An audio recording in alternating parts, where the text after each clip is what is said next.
problems. All right, so I'm going to finish talking about overlapping generations today. I'm going to defer my plan to save Social Security till a couple lectures from now, and I'm going to start to introduce uncertainty in this class. The exam will only cover the stuff up to basically the last problem set. So you can, there are a few things about overlapping generations I might say today which will clarify what you already know, but you don't have to know anything beyond the problem you turned in on Thursday. You're turning in today. So you, I think, are better informed now than you were yesterday. I think it's a big help to be doing the problems. So for those of you watching on screen at home, you know, do the problems. So remember we had a situation where there were generations, each of whom was rich when young and poor when old, that looked like that, and it went on forever. That was the only difference from what we've had before. People's lives were shorter than the lifetime of the economy, and to go to the extreme, the economy goes on forever, even though people only live 2 periods. And then there was land, 1, 1, 1, 1. So here's land, here's, and then there's there's land, and then there's generation, as I forgot the generation. Here's generation 0, generation 1, generation 2, generation 3, ... And time, this is time, and here's time 1, time 2, time 3, time 4, time 5, etc. Now this model, I've been told, is the hardest thing you do the entire class. Things are going to get much more complicated, but since they build up slowly, I think this model's the hardest thing that you have to do the entire class. So I realize it's a little bit confusing, but in the end, I don't think it's that complicated. And it reveals all the subtlety of Fisher's thinking. Not that Fisher understood about overlapping generations, but his ideas you can see here. So what are his ideas? You've got a complicated model in which you've got people trading apples when they're young against land. So the objects in the economy are land, which you're supposed to think of the stock market. Okay, so we've got land, and we've got land, yes, and we've got apples. So now what's interesting is the land is going to constantly change hands. So the young here are going to buy the land, but when they get old, they're going to sell the land. So the land is constantly changing hands. It's not that one person buys it at the beginning and holds it forever. So Fisher's formula, remember, was that the price of any asset was going to be equal to the discounted dividends.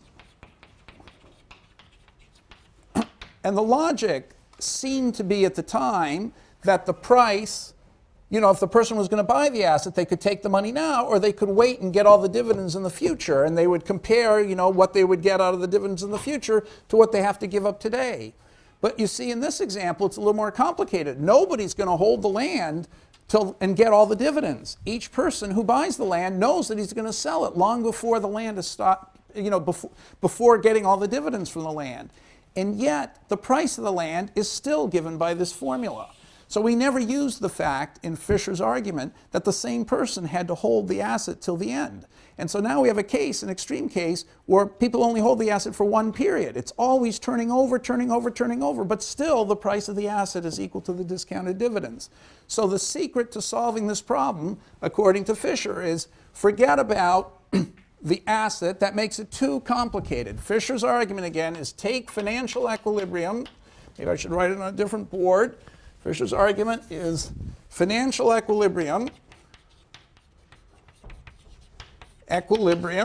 okay. Get rid of assets, put dividends into endowments,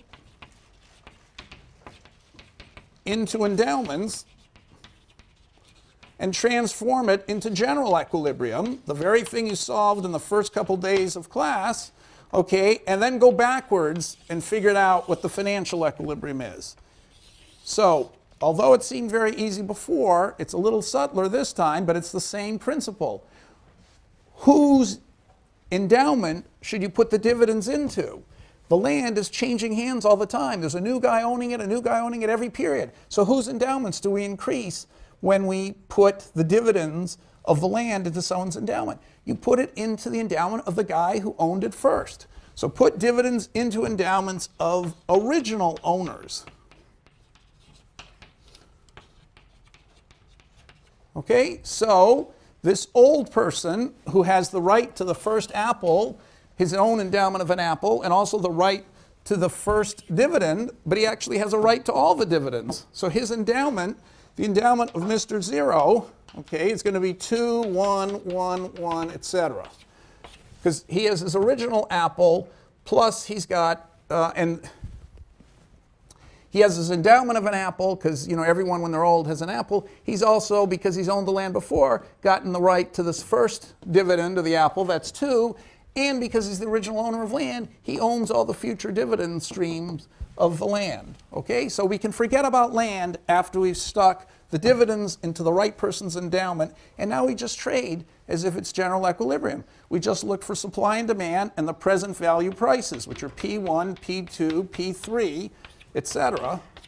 Okay, and because it's symmetric, we know that this is going to equal 1 P. We can always make one of them be, one price can be 1. So the present value prices are going to look like this.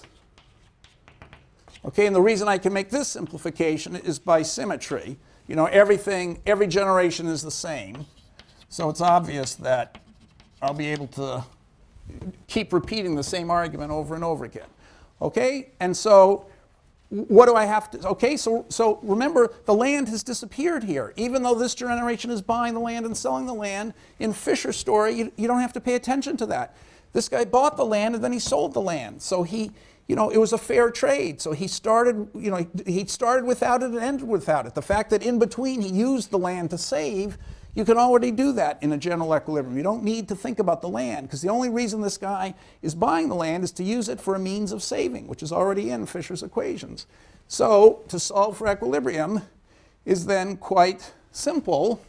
We just, in every generation, we look at, and remember I forgot to write the utility functions, so we have U of consumption when young and old is 1/2 log young plus 1/2 log old. Okay, and so therefore in equilibrium we have to have that 1/2 times the income of every generation. Every generation is going to have 3 when young plus 1 when old. Now from the point of view of any generation T, the prices are P, say 2 when young and P3 when old. Now remember, any generation cares only about relative prices. So I can call them P2 or P3, or I can call them 1 and P, because the ratio is going to be P. So much simpler to think of the prices as 1 and P. So the old guy, okay, if I'm doing any T, like this period 4, the old guy here, that's P4 and P3. He cares about P3 and P4, but he only cares about the ratio of P3 and P4, which is P. So from his point of view, he might as well have thought of them as 1 and P. So his income is 3 plus 1P, and he's going to spend half his income on that good, which for him is a relative price of P. The young guy is going to spend half his income, which is also 3 plus 1P. This is the relative price between T minus 1 and T. This is the relative price between T and T plus 1. But he's now young, so his price when young is 1, and that has to equal 3 plus 1 plus 1 equals, so I wrote it as 1 plus 3 plus 1 equals 5. Okay? And we solved that, and we found that P equals 0.55. Okay? So are there any questions about how we did that? That's where we ended the last lecture. Is that clear to everyone? Yes? Can you just repeat quickly how the symmetry Okay. If I didn't have symmetry, I would have to say this is, I would have to write this as, in general, this would be 3 pt minus 1 plus 1 pt over pt. And this guy would be 3 pt plus 1 pt plus 1 divided by pt. Right? That would be, in general, if I had prices, the present value prices, this guy's income would be given by that, because he's the old at time t. and the young would be given by that. Okay? And I'd have to do this, a new equation for every t.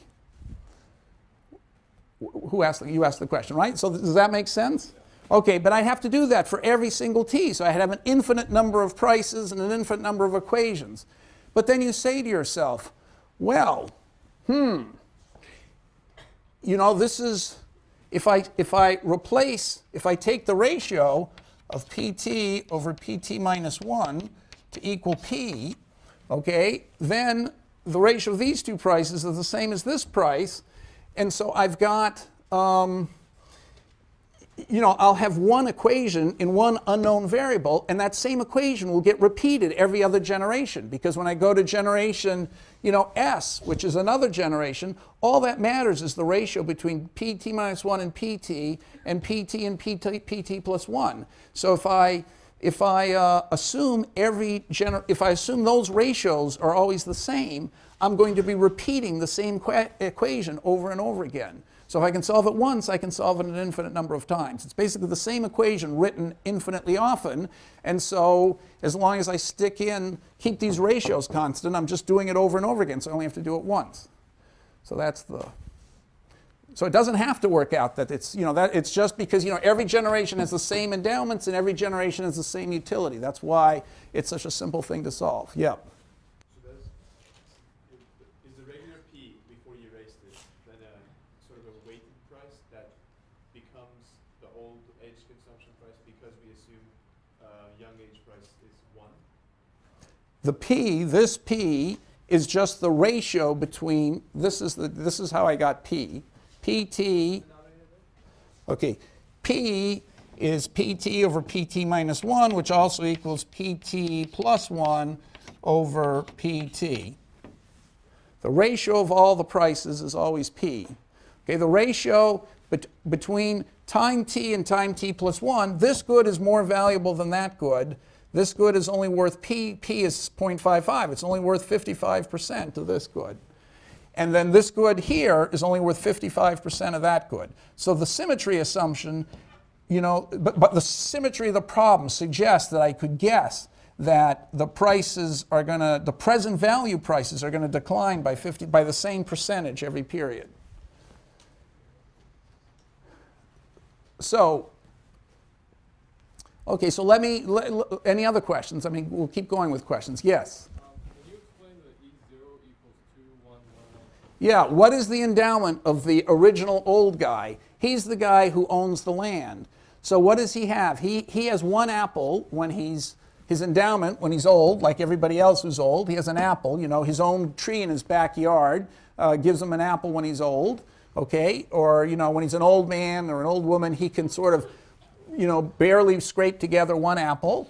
Now, he also has the land. The land is his for all time. So the land is paying an apple every year forever. So his own apple when he's, you know, at time 1 plus the land's apple is this 2, and the land's produced as an apple every time in the future. So that's his endowment. I stuck the dividends of the land into his endowment. Are you assuming, is that like he lives forever, or are you just saying all the future dividends are part of his endowment? Right, I'm not assuming he lives forever. He doesn't. In fact, he knows he's going to die in period 1. He wants to do all his consuming in period 1.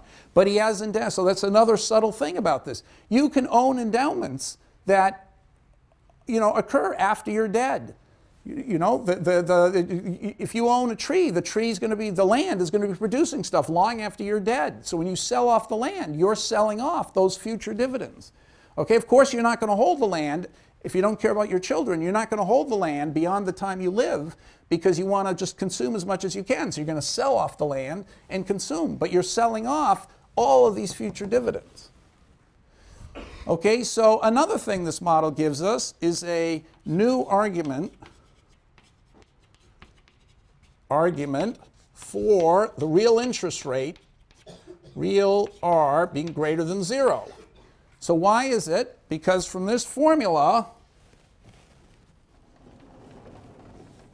gosh, I was so clever. Where did I? Oh, here. From the price of the asset is discounted dividends. That's going to be 1 over 1 plus R plus 1 over 1 plus R squared plus 1 over 1 plus R cubed plus dot, dot, dot. By the way, that's equal to P plus P squared plus P cubed, you notice.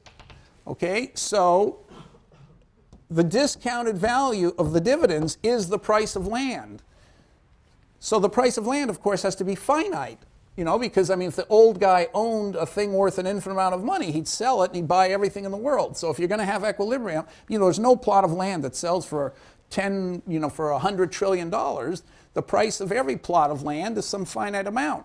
So if the land is producing, you know, I think it's sort of realistic. Land is probably going to produce forever. As long as the world lasts, if you've got land, you'll get something out of it. Someone will always want the land. And so if it's going to have a finite price, the whole future dividends have to be discounted to a finite number. If you put 0 in here for R, you get infinity. So this presence of land is forcing the discount rate above 0. Okay, so that's another argument that Fisher never would have thought of, because he never thought about infinities or anything like that. Another argument for the interest rate, real interest rate, being positive. Okay, any other questions about this? So we reduce it to one equation, and I'll put back the P here in just one unknown.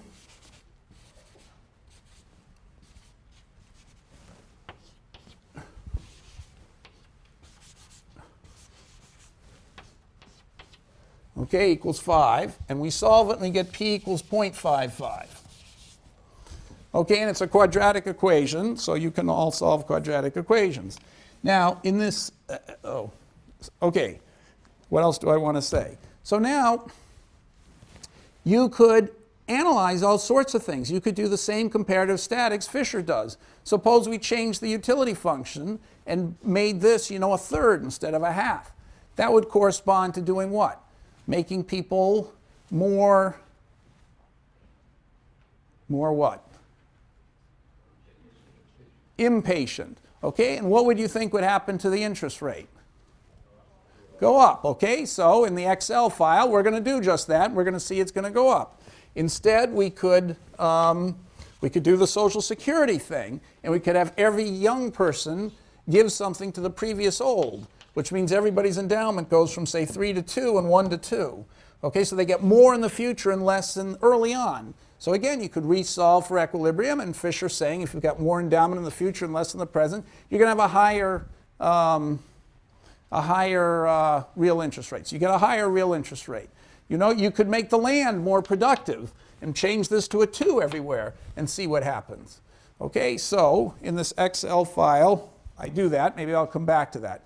So we're going to do those experiments in a second. But now I want to do two more things before I end this. The first is, I want to say, suppose we had growth in the economy. So what if you had growth? Where am I going to add growth? Over here. I shouldn't have erased that. So let's have growth. Okay, what happens? Well, Tobin, you know, Yale's greatest economist after Irving Fisher, he said something which was 90% right, but not 100% right. He said, you know, I pointed out to him that I got these guys at Social Security, I worked with them, and, you know, anyway, these people at Social Security and the Social Security Administration calculated who were the biggest beneficiaries of Social Security, and it was Tobin's generation, the same generation as my father. And I said, look, it's your fault that Social Security is such a mess. You benefited, and I'm going to have to pay for it. And he, you know, just like you're feeling you're going to have to pay for it, so it's even worse for you. But even my generation's not getting a very good deal. Yours is getting a terrible deal. Tobin's got a great deal. And so he said to me, it's not his fault, it's my fault, because I didn't have enough children. Okay, so the question is, what happens if you know, what does that mean? So what Tobin meant is that if instead of having one child for every adult, okay, so every family has 2 children. In other words, instead of one child for every adult, so it goes 3, 1, 3, 1, 3, 1, we start doubling the, you know, the generations are growing through time. So since this is 30 years or something, we could think of the generations doubling. That wouldn't be such a fast growth rate. And so Tobin would say, you know, might have meant if you double the generations, you're going to have 6 and 2 is the endowment. You know, 2 guys at 3 and 1, which means 6 and 2. Then you're going to have 12 and 4. It's going to be a gigantic growth. And so each generation, when it's old, the young guys only have, if there's 6 and 2 here now, instead of, so I should use a different color. If I wrote 6 and 2 here, if I put 6 and 2 there, then each guy would have to, or 2 guys at 3 and 1, each 3-1 guy would only have to give up half, half of his endowment, half a unit, because there'd be 2 of them, each giving half a unit to the old guy, and each one, when he gets old, getting a full unit. So this guy would get a full unit, the next generation would only give up half a unit. And because there were 4 times as many people in the next generation, each of them would still give a half, making these 2 old guys get their full 1, and when they got old, they'd similarly get a full 1 each of them. So it would seem that if you had a faster growing population, then Social Security would be a much better deal, because the young would have to give up less to the old and still get fully paid back when they were old, and so Social Security wouldn't have been a problem.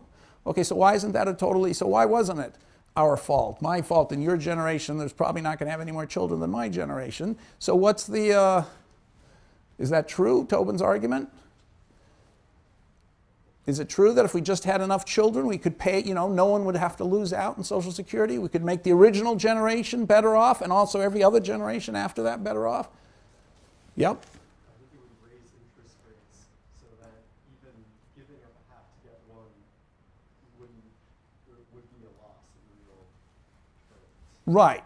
Okay, exactly. And so you can't know that until you actually solve the model. So the point is that if the generations keep growing like that, the interest rate is going to go up, and so it's still going to be a loss, because although you're going to be trading off minus a half to get 1 as opposed to minus 1 to get 1, so this looks like a much better scenario. Once you get to this scenario, there's going to be a bigger interest rate. So remember, the present value of that trade is minus 1 plus 1 over 1 plus r. That's why it's negative, because r is positive. Here, it's minus a half plus 1 over 1 plus r. Okay, but that's a different r.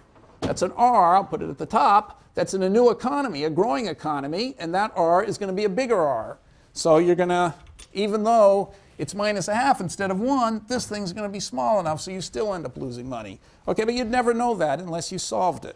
And in fact, it's still going to depend on a little delicate assumption. So I claim, so Tobin, by the way, never bothered to work this out. I claim that if you're going to be doubling the population like this, there are going to be a lot more people working on the land, and so the dividends of the land are probably going to grow at the same rate. So I would add a 2 here.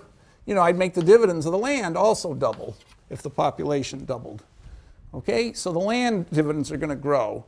And so now you can see why the interest rate has to go up, because the present value of the land still has to be a finite number, the present discounted value of the dividends. And if the dividends are growing, then the interest rate had better be growing even faster if you're going to make that a finite number. So sure enough, when you solve it, you're going to get a higher interest rate. Okay, and so how would you solve it? Let's say the growth rate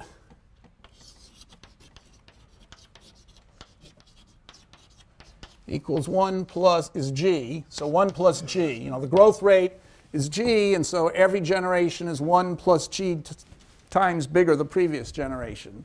So you can just change this equation very simply. What would you do? Well, for any generation, it's the same equation, except that you've got 1 plus g times as many old guys as you have, these are young guys. The number of young guys is 1 plus g times the number of old guys. So if it's generation t, so this would be 1 plus, at time t, this would be 1 plus g to the t minus 1, and this would get multiplied by 1 plus g to the t, okay, and then the dividend, 5, so everybody's endowment is also going up, so it would be, well, actually I screwed up, it would be the old guy 1 times 1 plus g to the t minus 1 plus the young guys times 1 plus g to the t plus the dividend times 1 plus g to the t, or t minus 1, whichever. Okay, so that's the new equation. And then you can divide through by 1 plus g to the t minus 1. So so this is for this is period t's market clearing equation. But you see I haven't, okay, because the number of old guys is, for each one of them is behaving like that, but they're now this many of them. And the young guys are behaving just as before, but there are this many of them, more of them. And then the endowments of the old have been grown that far. The old generation has this many endowments. The young has this much endowments when young. And then the land, we also assumed, grew. Okay, so you can just now divide through by 1 plus g to the t minus 1, and that goes away. And that just leaves that. That goes away. And that goes away, and that goes away. So you'd have that equation. Oh, no. Yes. I was afraid someone was going to do that. Okay. So let's just see where I got this equation from.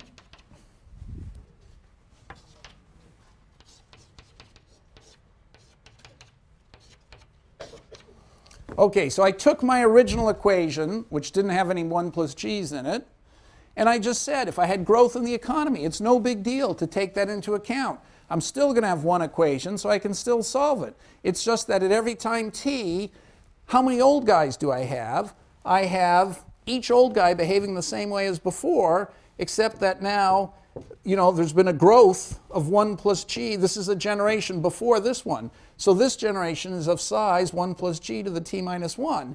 The young generation, which is one generation ahead, has grown by a factor of 1 plus g. So there's 1 plus g to the t of these guys. So I take their old demand, the same for each guy, but different number of guys, and the young generation's demand, and I have to set it equal to the supply. But that's just the old guy's endowment, so 1 for each old guy, and there are that many old guys, plus the young guy's endowment, same as before, and there are that many of them, plus the land, which I've also assumed has been doubling. 1 plus g is 2, so the land is also doubling. And I'm not sure whether I call this t or t minus 1, but either one, it's not going to make a big difference. Okay? So who asked the questions? You followed that, right? So now I just say I can simplify. I've got 1 plus g's everywhere, so I can cancel a lot of them out. That's all I did. So if I divide by 1 plus g to the t minus 1, I just get rid of the 1 plus g to the t minus 1s.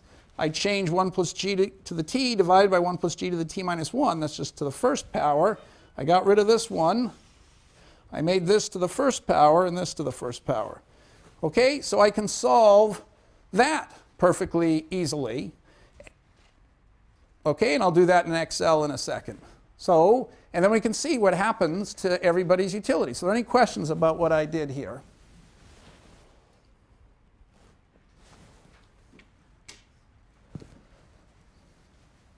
Yes? I know you said for the dividend it doesn't matter whether you use t or t minus 1. Yeah, it's going to change the answer, but it's going to qualitatively be the same. Okay.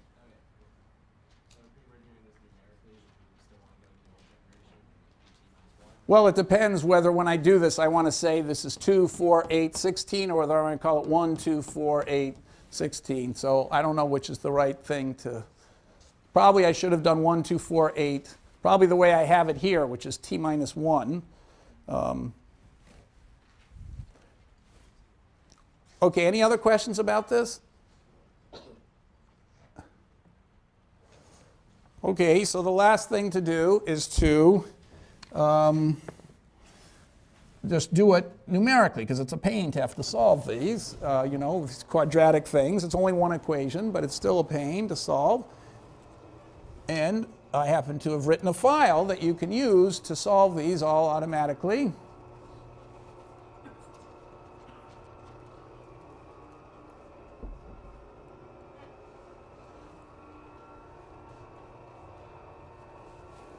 Well, this doesn't look too good.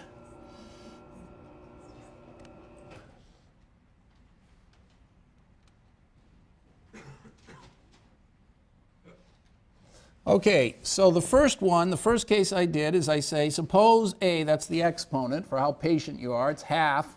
Okay, that's the first exponent. Half, half, so I always can make the log utilities, the two coefficients. So it's A log B, so I'm assuming utility here, U of young and old, is A log young plus B plus 1 minus A log old consumption.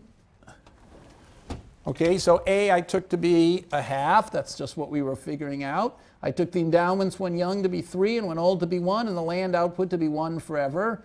And then whatever, the price is what I'm going to try and solve for. And so I solved the market clearing equation and squared it and, did Excel solver. And I got the consumption, which we figured out was 1775 when young, and when old was 3.225, which adds up to, the two of them add up to 5 together, just as we thought.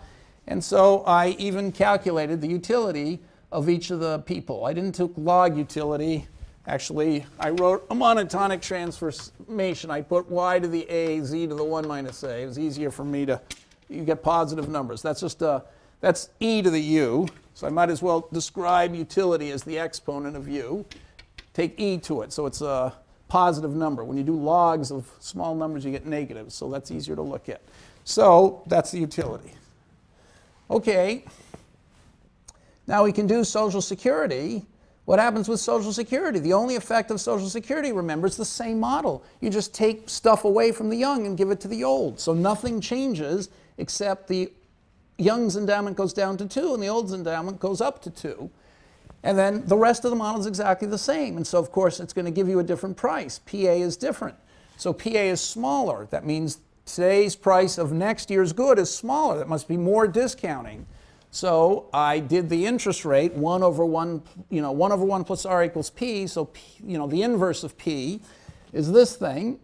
Okay, so the forward rate is 161%. And if you think of that as 30 years, that's an annualized 3.2% interest rate. Before, it was only a 2% interest rate annualized, right? Remember, we got the 1 plus R to be 181%, 1.81, so R is 81%. Okay, so this Social Security doubled the interest rate from 81% to 161%. Huge increase in the interest rate. So Social Security has raised the interest rate. And so, you resolve the whole equilibrium, and it had, it didn't crush everybody, but everybody's utility went down, except for the very first generation. We know they won for free. Okay, but now I could do the same thing with growth. Okay, I could just solve that equation on the left, and so I plug in now the growth rate from generation to generation, 1 plus growth, and here I've got 2. Okay, so it doubles every period, just the example I did, and so I solve it. And you see that, of course, when the generation's growing and land is being more productive and there are more apples and stuff like that, there's just more for everybody to consume. It's actually made everybody better off. Okay, but now we see that Tobin, and the interest rate is higher, way higher, 247% instead of 161%. Okay, if I do now Social Security in the growing economy, every generation when young only has to give up half an apple and get a whole apple when old. So that raises the interest rate from 247% to 300%, annualized from 4% to 4.7%. Okay, so the rate of growth is faster now than the growth of the economy, right? This interest rate, 300% is faster than the rate of growth, which is 100%. So again, everybody is going to lose. They're going to go from 3.06. They're still going to lose by Social Security to go down to 3. But Tobin, I would say, is 90% right. Although more children doesn't solve the Social Security problem because it's going to increase the rate of interest. So you're still going to have losers. Nonetheless, the loss is now much smaller with lots of children than it was before. So Tobin, I would say, is 90% right. If only every generation would have more children, we still would have had a crisis in Social Security. We still would have had, every generation complaining it was getting a bad deal, but it would be a lot worse. It would be a lot less bad than it was before. Okay, so, and then I did this variant depending on, what we said, whether the growth was, whether I had a g to the t or a g to the t minus 1 there. It doesn't really change that much. Okay, so that's it. So you see, just by a very simple modification of the problem. You can resolve, you can just, it's just, the understanding is so much, at least in my mind, so much clearer now about what role growth plays. Having more children doesn't make the problem go away. It makes it better, but you can never make it grow away because the interest rate is always going to be higher than the rate of growth of the economy. Okay? So let's do one last experiment on this stuff. Okay, another problem to resolve. So this was a big, I wrote a paper. The newspapers were saying the same sorts of things, and I'll tell you what they were saying.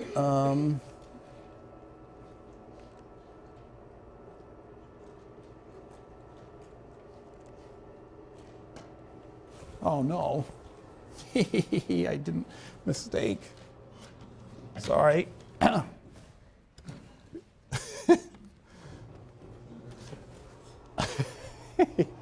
Okay, so remember those pictures that we showed before of the stock market. If you if you take out inflation, the stock market seems to go in these waves where prices go up and then they come down, and prices go up and they come down, and prices go up and they come down. We've had 5 big waves of stock markets going up and coming down. We're now in a period where they've been coming down. The stock market is lower now than it was 10 years ago, correcting for inflation. In fact, even not correcting for inflation. So why would you expect that to happen? Is there any logic to that? So here's an old picture of the stock market. So I wrote this paper in 2005. So remember at the first class we had a picture like this. You can see the stock market going up and down, up and down, up and down, up and down, 5 waves. It's now come down further. This is like 2001 or 2, so it's come down way further than that. Okay, so is there any explanation for why that would happen? So here's an explanation I gave in a paper, which a lot of people in the newspapers were giving. I said, the baby boomers. I said, all these baby boomers like me, we're getting old, we're going to start selling our stocks, and so the stock market's going to go down. And so that's what newspapers were saying too. The difference is that the economists criticize the newspapers and me, and they say, oh, you're crazy, they said. The stock market, it can't be that the stock market is going to go down, and everybody knows it's going to go down, because if we knew it was going to go down in the future, it would have already gone down now. And so you have to give an argument. So what I pointed out was that if you look at the history of live births, you get the same cycle. Look, it went up and down, up and down. I don't know if you can read that. I can hardly read it myself. What years are these? Why is it so unreadable? Let's just see if I blow it up a little bit, whether that... Okay, now I can see it. Okay, so this is 1910, 20, 30, 40, 50, 60, 70, 80, 90, 2000. So you can see these are live births. So there was a baby boom and then a plummet. And another huge baby boom, that's the famous baby boom, my baby boom, and then a plummet. And then there was another baby boom, I forgot what they call it, the X generation or whatever it is, some other baby boom that happened. Basically my baby boomers, me having lots of, having children, another big baby boom, and then birth rates are going to go down. So I think that you are, the number of 18-year-olds in the country is, at its all-time high, or is going to be in 2 years when my poor son tries to get into college. And so and then it's going to go down again. So this is a cyclical thing that keeps happening over and over again with baby booms and busts. And everybody knows about the baby boom after the war, my generation, the 50s and 60s, when I was born. Everybody knows about that, but they don't realize that there's been baby boom after baby boom after baby boom, and this is a cyclical phenomenon. And then the thing they really don't know is that it's exactly the same as the stock market, that the stock market followed, those 5 patterns in the stock market were the same patterns of the baby boom. Okay, so I'm going to end with that picture. So, so a picture is worth 1,000 words, but it's not that compelling an argument. You need a little bit of analytics. Suppose everybody knew that generations were going to get bigger and then smaller and then bigger and then smaller. Would the stock market go up and then down and then up and then down, as I was saying and as all these newspaper columnists were saying, or would it just stay the same as these less imaginative economists critiquers were saying that it couldn't have anything to do with demography, because by rationality people would look forward and they'd anticipate it going down, and so they'd all sell before it went down so it would never go down. And okay, so it turns out it does go up and down. Okay, and that argument the economists gave doesn't make any sense, because they were implicitly assuming that the rate of interest stayed the same the whole time. And if the rate of interest doesn't stay the same, then there's no reason why the stock market has to stay the same. So let's go back to where we were before and change the model a little bit. So let's suppose that the model is an alternation between big generations and small generations. So let's suppose that you have 6-2, 3-1, and 6-2. And I think I kept, so it's a good question, what should I do with land? I think I kept it at 1 every period. God, I hope that wasn't the key to the result. Okay, so in the paper, of course, I had, people living 80 years, and I had their income, reflecting the sort of trend in income over the lifetime. But anyway, for the purposes of this class, let's say there's a small generation where it goes for, young 3, old 1. Then the next generation, which is just 2 guys, so they're both 3-1 guys, so in aggregate they're going to be 6-2. The next generation is 3-1, the next generation 6-2, the next generation is 3-1, and it keeps alternating like that forever. Okay, now, how would you solve for equilibrium? Does the whole thing get just much more complicated? I mean, what happens after all? Are there any questions here about what we're doing? So it looks way more complicated, but it's not. It's a little bit more complicated, but not much. You can still solve for this. Okay, so I'm going to not spend too much time on this, but I'm just going to show you what you would do. So what would you do? Well, by symmetry, I claim you can guess that there are going to be 2 prices. So you notice that every generation only cares about the relative price between when it's young and when it's old. So there's this relative price. That relative price between consumption at time 1 and time 2, that's going to affect the generation born at time 1. It actually has no effect on any other generation. These generations are born after that. So this interest rate, this relative price between these 2 periods, affects only 1 generation. Okay, so this generation is affected by the interest rate between time 2 and time 3. This generation is affected by the interest rate between time 3 and time 4. Every generation is responding to the interest rates during its life, not during another generation's life.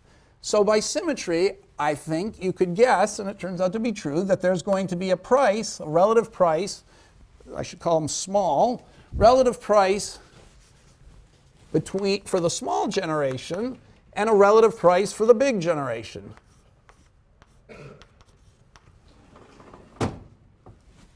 Okay, and the same thing is going to happen. So this is going to be, this relative price will be P small, this will be P big, and then we'll get P small again here, and P big connecting these guys.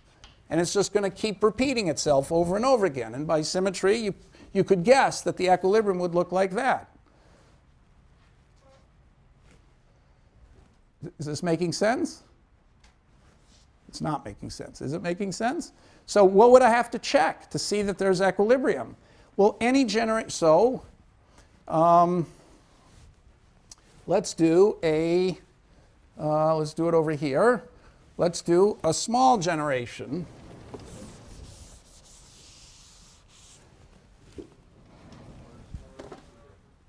Oh, okay, so we never did the first. So the first generation, yeah, it depends on whether we start with a small one or a big one. But remember, if we can clear all the markets for all time except the first market, that one has to automatically clear. That's Fisher also, that was Walras's insight. Okay, so we know that if we can clear all these, the first one's going to look very different, but it's going to clear anyway, so I don't really have to worry about it. So we'll see why that works.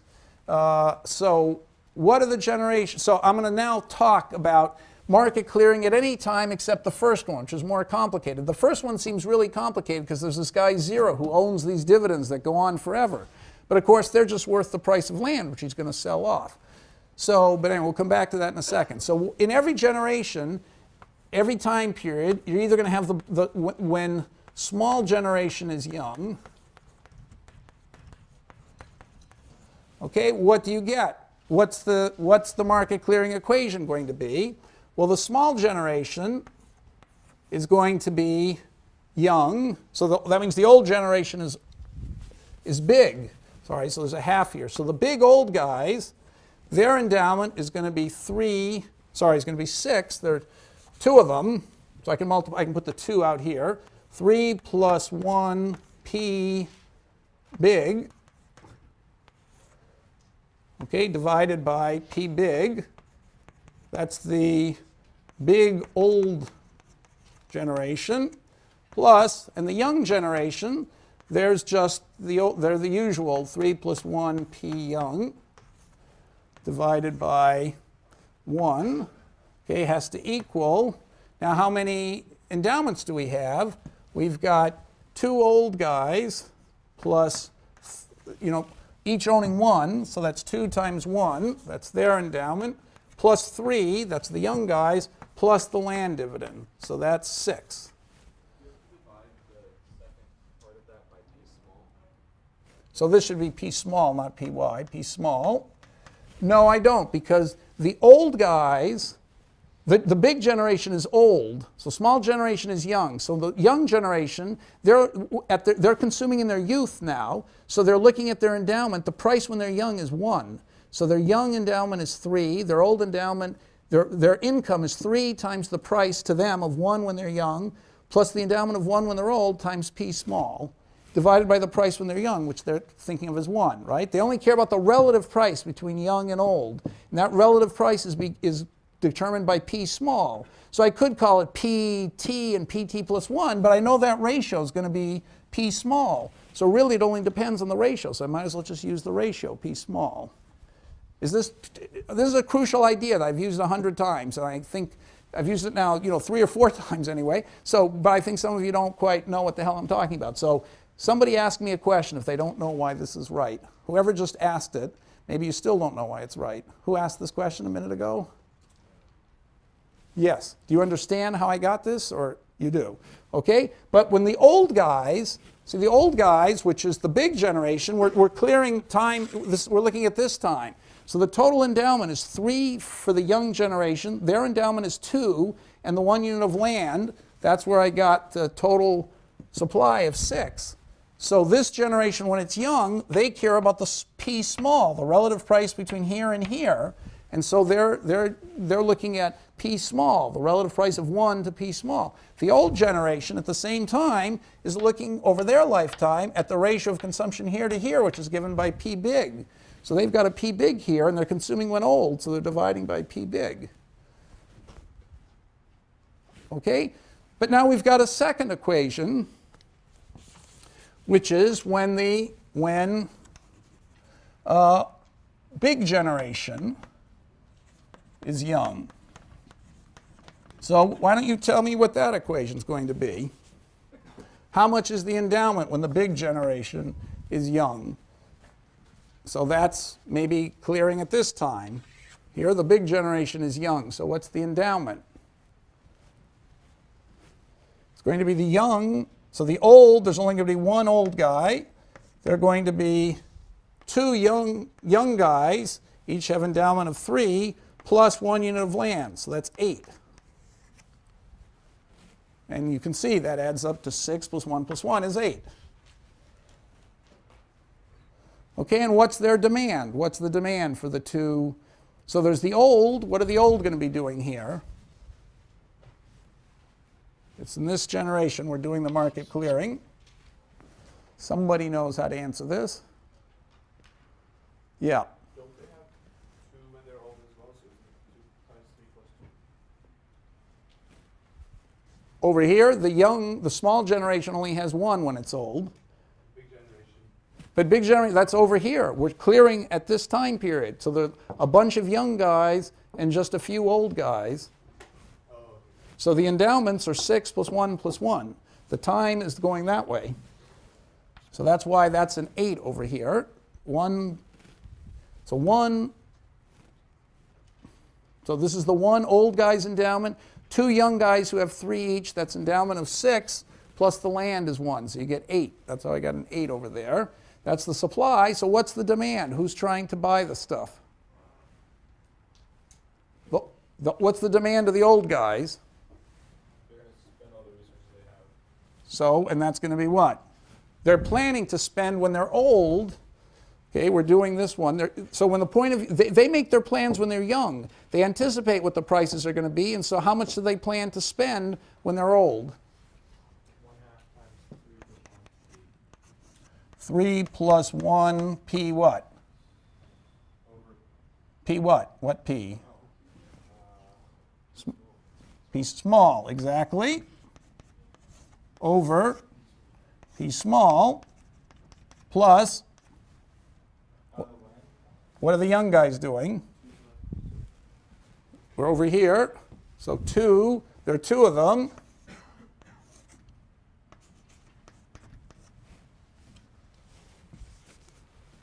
What's this? P what? Big, divided by, oh, there's a half here. Yeah, over what? 1. Okay, exactly. So that's it. So there are 2 equations and 2 unknowns, P big and P small, and 2 equations. So to solve this whole model, you could get 2 equations. You just have to solve these 2 simultaneous equations, which I did. Okay, now, and then you can find the effect. So all these old economists, the economist critiquers would say, well, P big should equal, okay, what will be the price of land, by the way? So what's the price of land going to be in the end?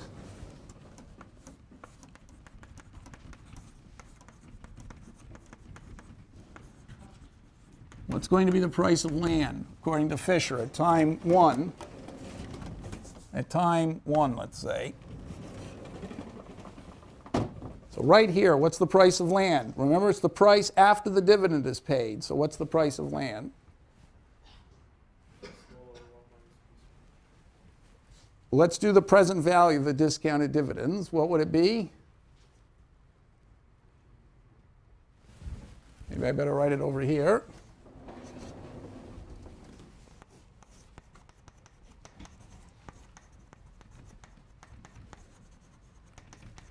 Remember, the dividends are just 1 plus 1, 1 plus, so there's going to be 1 plus 1 plus 1 plus 1, but I'm going to be discounting, I'm going to be multiplying by something. So what is the price of land? P small, incidentally, equals, I could always write that as 1 over 1 plus r small. And I could write P big as 1 over 1 plus r big. Okay, so what's the price of land going to be?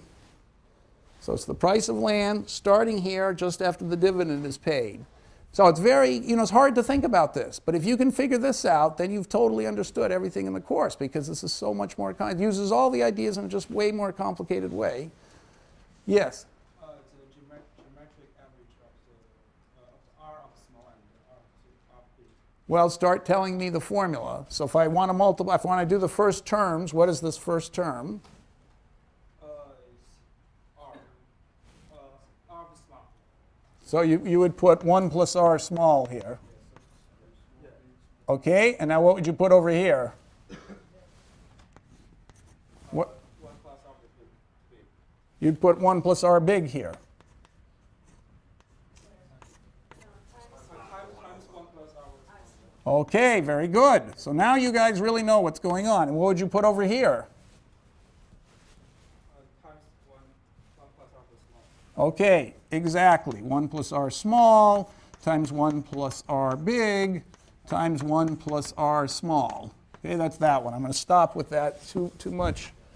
Okay, plus dot, dot, dot. Okay, so you have the idea now. What's the idea? Discounting between, you're taking the present value of all the dividends.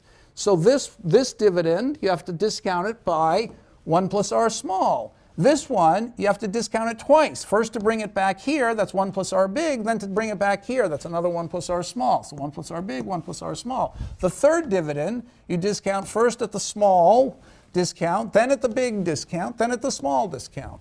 Just like that. You keep adding them. So why should the prices, what if you look at the price of land at time 2? Is it the same number as that? Is it the same formula? It's not the same formula because at time 2 you're starting here and the first discount is P big. Okay, so it's going to be 1 over 1 plus R big plus 1 over 1 plus R big times 1 plus R small plus 1 over 1 plus R big times 1 plus R small times 1 plus R big plus dot dot dot. So this isn't the same as that. Okay, it would only be the same as that if R big was equal to R small, if P small was equal to P big. So which one do you think is so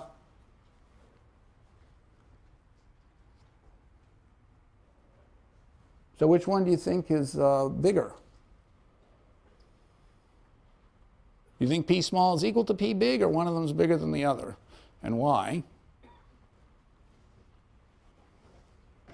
That's the answer to the critic's puzzle. So you see, you've taken something that appeared in the newspapers. It sounds like common sense. If there are all these middle-aged people like me bidding up the, there were so many of us who want to hold stocks. We're at the peak of our earning power. We've got tremendous amounts of money.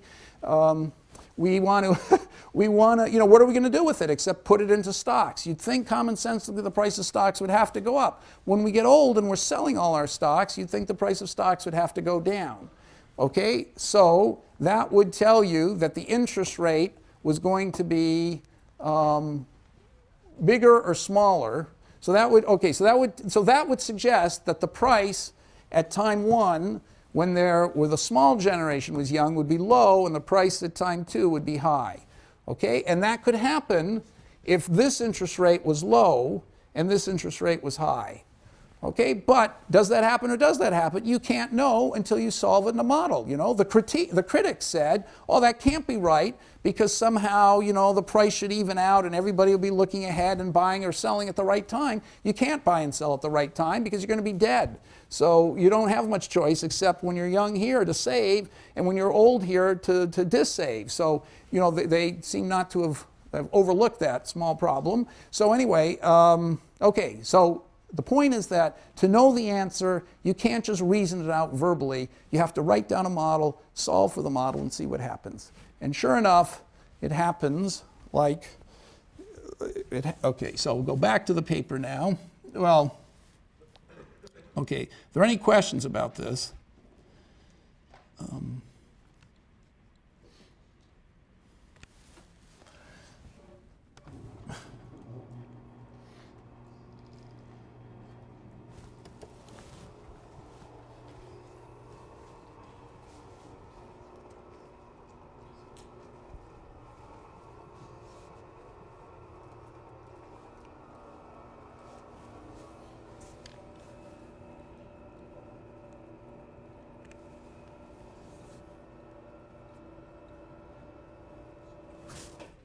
Okay, so all I did in this spreadsheet is I wrote down those two equations. So you see that I've got the young and the old have the same half-half log utilities. The small generation is 3:1. The big generation is 6:2. Land is always producing 1 every period, and we get 2 different prices. The price is called PA. That's the A generation, which is the small generation, and the B generation, which is the big generation. So you can see that PA is a very small number when the generation is small, and that means the discount rate is very high. So a high interest rate when the generation is small, and a low interest rate when the generations are big. So in the money-making peak of the big generation, the real interest rate is small, and so that means you're not discounting very much. And so the prices are high of land. And so sure enough, the price when the small generation is young is 1.29, and when the big generation is young, it's 2.08, vastly higher. So it really is the case that as the generations rise and fall, the interest rates rise and fall, and the price of land rises and falls. And everybody's rational and anticipating everything.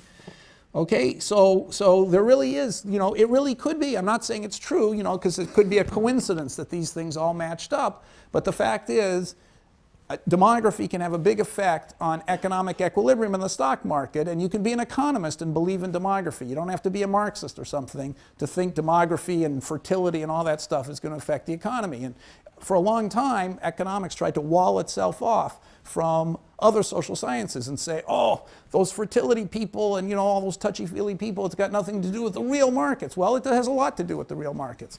Okay, so one last thing. Would you rather be in the small generation or the big generation? Of course, the answer is there, but tell me why. Yep. Okay, that's correct. So I'm screwed. And so why is that? Well, it turned out to be the utility of the, this is the utility of the big generation per person. Of course, adding the two people together, it's bigger. So per person was this, a lot less than the generation of the utility of the small. So why did that happen? Why exactly is that happening? So remember, I'm distinguishing sort of your peak, I'm calling young your peak earning years, and old, I'm calling the stuff when you're retired and not earning very much. So why is it that a high interest rate is good? Yes? It encourages consumption today for the young generation. Well, I think the point is, if you're making money when you're young and you've got a high interest rate, that means a high return. So you can make a big return through your life, whereas my generation had a very low return. The return I'm getting now is terrible. It's negative. So the return I'm getting now is just hideous. But when my parents were young, they were making an astronomical return, incredible rates of return. Okay, and they were earning money, in their younger years and investing it to save when they were old, and they're getting incredibly high return. There's nothing to do with my money. There's so many people like me pouring money into the stock market, we're getting a very bad return, and that's why it's not so good to be part of a big generation. So other people had said the same thing. They said big generations have to squeeze into the same houses, so there's less housing stock, or we build more houses, the next generation comes along, there are all these houses built for them, and there are less of them to, so they get better houses, and everything's better when you're the small generation and you're screwed as the big generation, and here's an example of it. Okay, so that's it for Social Security, all the things I wanted to say about Social Security.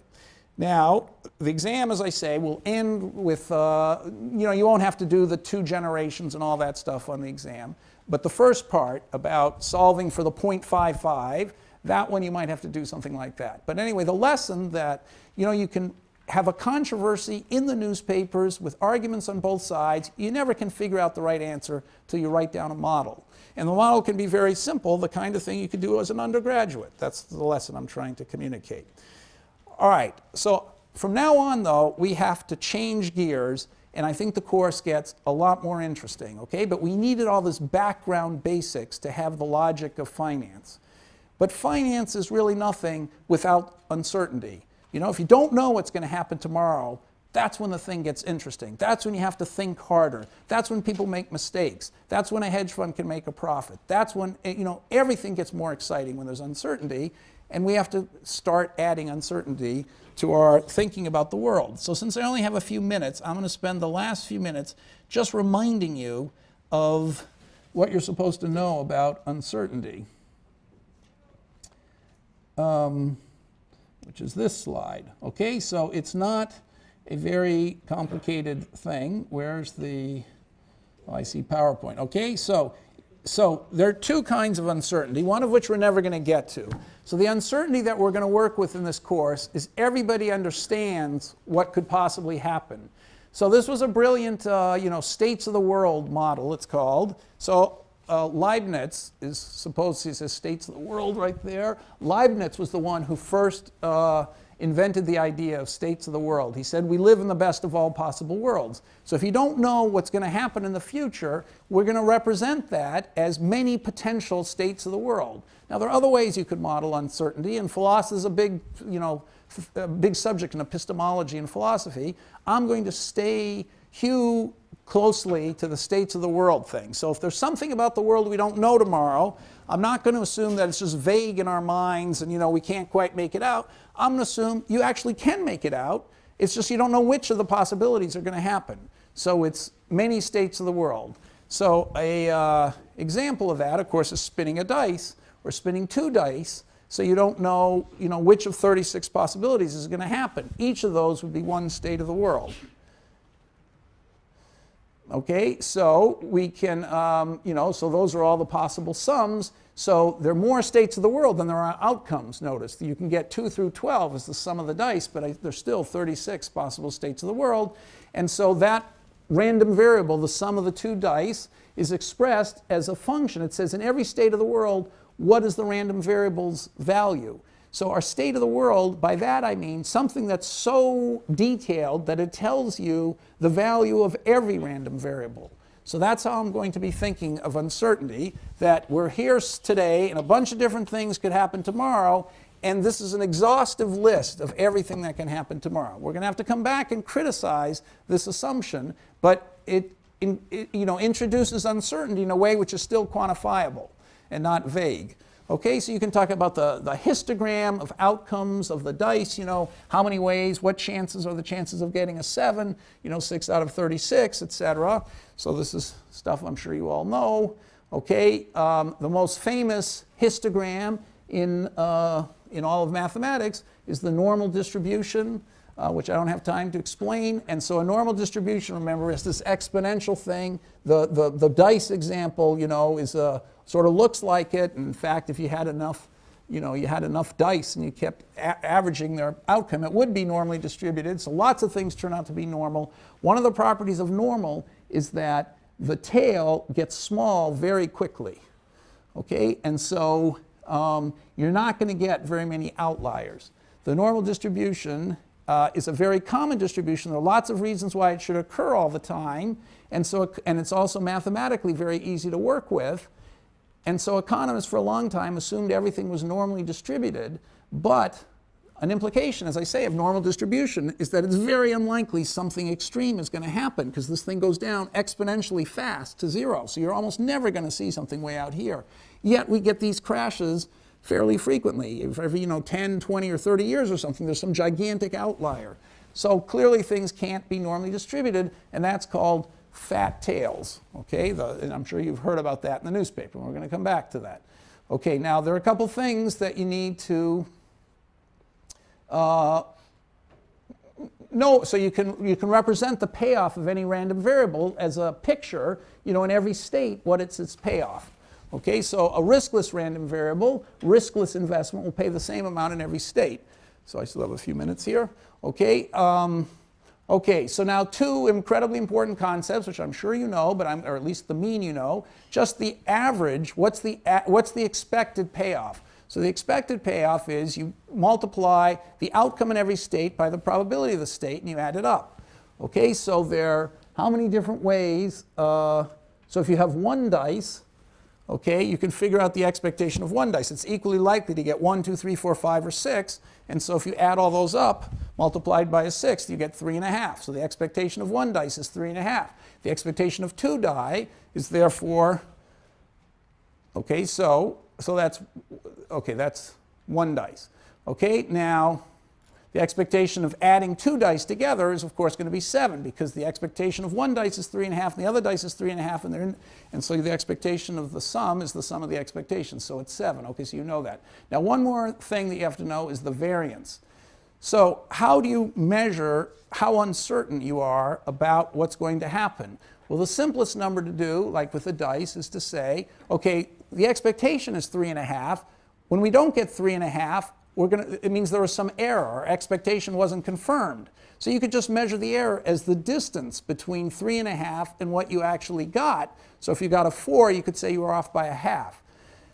But people don't do that. They measure the square of the distance, okay? And they take the average square of the distance. That's called the variance. Okay, so it would be, if you got 4 when you're expecting 3.5, the error is a half squared. So it's, you take a 6 times a half squared, plus a 6 times 1.5 squared, plus a 6 times 2.5 squared. That's for the high mistakes. And the low mistakes, you take a half times a half squared plus a half times 1.5 squared plus a half times 2.5 squared. Now, why do they use the expected squared error instead of just the expected error? Well, for this simple reason, which you may not have thought of, if you had to guess, if you looked at the error as the penalty for making a wrong guess, and you were forced at the beginning to say, what guess would you like to make for how the dice is going to turn out, how the die is going to turn out, and if you're wrong, we'll penalize you by this measure of error. Well, if you're just taking the absolute error, your best guess would be any number between 3 and 4. You could say 3.5, but you could also say 3.25, because if you said 3.25, you'd become closer on all the low rolls of the dice and be a little further off on all the high rolls, and you'd get exactly the same error. So you could say any number between 3 and 4. But if you make the error the square of the mistake, your best guess is always to say the expectation. 3.5 is the only thing you can say to minimize your expected penalty if the penalty is the squared error. So because of that, that's connected to a mathematical thing, and in orthogonal vectors and all that. Because of that, the error we talk about always is the squared error. And so that's whenever we're measuring uncertainty, we're going to talk about the squared error. The average of the squared errors, or the square root of that, which is called the standard deviation. Okay, I have one more minute to just finish this. So I'm assuming you all know that, okay, or can learn that. Okay, one more thing that I'm going to assume you know. The last thing is the covariance. What does it mean to say that random variables x and y move in the same direction? So this was quite a brilliant thought. So what it means is that to move in the same direction means if x surprises you by being above what you would have expected, so if the expectation of x is x bar and the expectation of y is y bar, if you multiply the two and they're both higher than you expected, you'll get a positive number. If they're both lower than expected, you'll also get a positive number. So by taking this sum, the expected deviation from the expectation multiplied, you get a number which, when it's very positive, it means they're either both positive together or both negative together. So they're going in the same direction. If one of them is above the average while the other one's below the average, then you'll get a negative number. So big covariance means they move in the same direction. Big negative covariance means they move in the negative direction. Okay, so I'm going to take it for granted you know this, and we're going to take this up starting right after the exam, which is on Tuesday.